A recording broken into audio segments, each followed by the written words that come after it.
cambiar los sonidos de Raycard. Cuando entras aparece un sonido, cuando sales también, cuando te hablan también. Miramos aquí,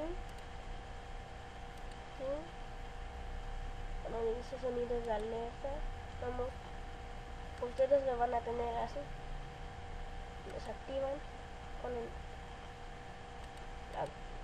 van a tener todos desactivados y activan todos menos estos dos, empezar a hablar y esto, dejar de hablar.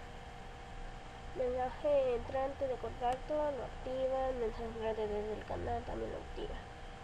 Si quieren cambiar los sonidos le dan aquí cambiar, buscan, descargan sonidos, les voy a dejar un par en la descripción del video y los cambian si quieren.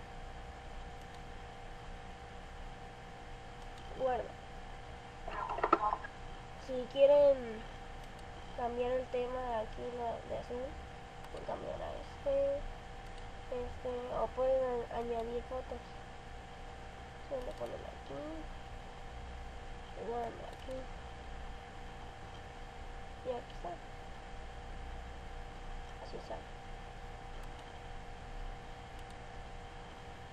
Esto es todo por hoy.